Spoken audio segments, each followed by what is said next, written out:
देखो मेरे को लगता है डल्लेवाल साहब बड़ा संघर्ष है उनका और मैं सलाम करता हूं उनको। और उनकी सेहत का ध्यान रखना सरकार की जिम्मेदारी है, हमारी सबकी जिम्मेदारी है। मैं तो आग्रह कर सकता हूं और दिल्ली सरकार को पहले भी बहुत बार आग्रह किया है और आज भी आपके माध्यम से आग्रह करना चाहता हूं, खास करके पंजाब की सरकार को भी आग्रह करना चाहता हूं कि किसानों को दिल्ली तक पहुंचाने का काम आप करें और दिल्ली सरकार भी उनका रास्ता खोले। दिल्ली आ जाएंगे, कोई वो बॉर्डर क्रॉस नहीं कर रहे हैं पाकिस्तान का, जहाँ जैसलमेर से वो पाकिस्तान की और बढ़ रहे हों। और ऐसा उनकी मंशा कोई नहीं है, उनकी मंशा है कि अपने लोगों की वो लड़ाई लड़ें, बैठ के बातचीत करें।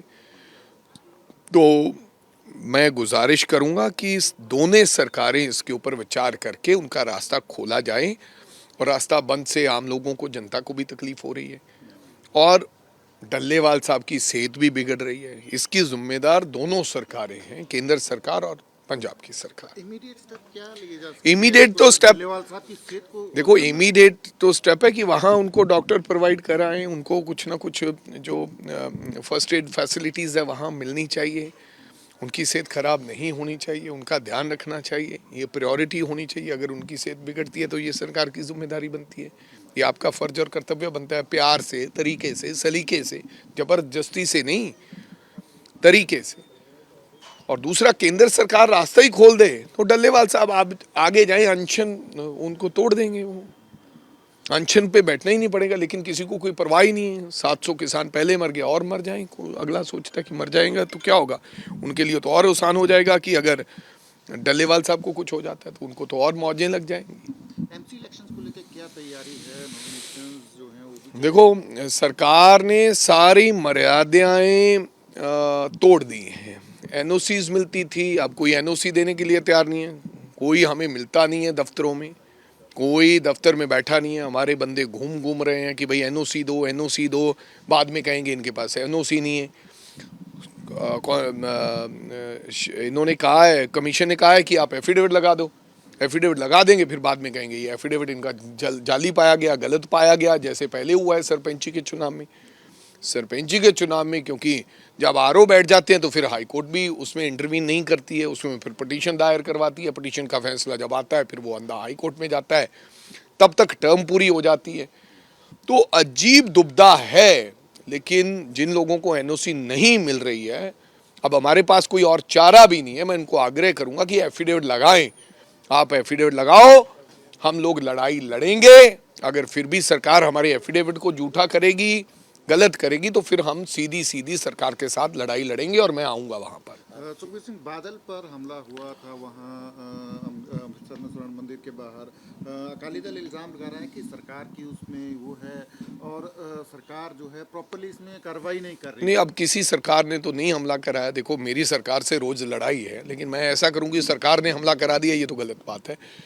हाँ, मेरे को लगता है कि जेड प्रोटेक्टिव सुखबीर सिंह बादल हमला नहीं होना चाहिए था। जिसने हमला किया उसकी पूर्ण तफ्तीश होनी चाहिए। क्या षड्यंत्र है, कौन कौन इसके पीछे छुपा है, क्या रहस्य है, उसके ऊपर कार्रवाई होनी चाहिए और जनता को पता लगना चाहिए। और ये ऐसा काम गुरुद्वारा के बाहर और किसी व्यक्ति विशेष को और इस उम्र में जो करना है बहुत गलत है। अच्छा हुआ भगवान ने कृपा की, सुखबीर सिंह बादल बच गए। एक बड़ी साहब एक सवाल था कि जिस तरीके से राहुल गांधी संविधान की किताब लेके चलते हैं, क्या लगता है किससे खतरा है? तो बीजेपी सरकार से संविधान को तोड़ना चाहती थी। ये तो सब दुनिया संविधान बेसिकली तोड़ा ही जा रहा है। अब देखो, किसी को आज्ञा नहीं है, किसी को इजाज़त नहीं है, कभी कोई एजेंसी, कभी कोई एजेंसी। संविधान की मर्यादाएं तो उल्लंघन हो ही रहा है, आपको पता है। चाहे वो इलेक्शन कमीशन के माध्यम से है, चाहे कोई नई पॉलिसी लेके आए, ये संविधान की उल्लंघना ही है कि जब चुने हुए मेंबर पार्लियामेंट को बोलने नहीं दिया जा रहा। ये संविधान की उल्लंघना ही है जब हम जेपीसी मांग रहे हैं, अडानी इशू पे नहीं करने दिया जा रहा। ये संविधान की उल्लंघना ही है कि हमें सुना नहीं जा रहा, दूसरों का माइक ऑन कर दिया जाता है, हम सलाह दे रहे हैं। ये उल्लंघना है कि किसान को दिल्ली नहीं जाने दिया जा रहा। ये संविधान की उल्लंघना ही है कि हम वो करेंगे जो हमारी मर्जी है। बीजेपी सरोज का मुद्दा बड़े हम मणिपुर नहीं जाएंगे, बीजेपी सरोज का मुद्दा बड़े जोर शोर से उठा रही है, पार्लियामेंट में भी आपके लीडर्स के भी नाम लिए जा रहे हैं। ऐसे उसका सबूत हमारे लीडर्स के तो पहले भी आप कहते थे स्विस बैंक में खाते हैं, 15-15 लाख तो यूं ही आ जाएगा आपके खाते में। काला धन इतना बाहर है कांग्रेसियों का, एक बंदे का काला धन नहीं आया 10 साल में। अगर कोई है फिर आपने कह दिया वो तो जुमला था। यूं ही नाम लेना, अब 10 साल बाद याद आया कि राहुल गांधी के किसी के साथ ऐसी बात है। 10 साल तो पता नहीं चला। जब आपने ऊपर इल्जाम लगता है तो कोई ऐसी बात करते हैं कि लोगों का डाइवर्ट हो जाए ध्यान। पहले क्यों नहीं कहा? 10.5 साल से आपकी सरकार, कौन काला धन कहाँ है आपका? एक आखिरी सवाल, बीजेपी के लोग कहते हैं कि जहां पर कांग्रेस की सरकार है क्या वहां संविधान को खतरा नहीं है और इमरजेंसी की बात 100%। तुम यार 1977 की बात करोगे, 80 की बात करोगे, 72 की बात करोगे, हर बंदा खड़ा हो जाता है। अपनी तो बात करो, अपनी बात करो। 10 साल से 10.5 से आपकी सरकार है।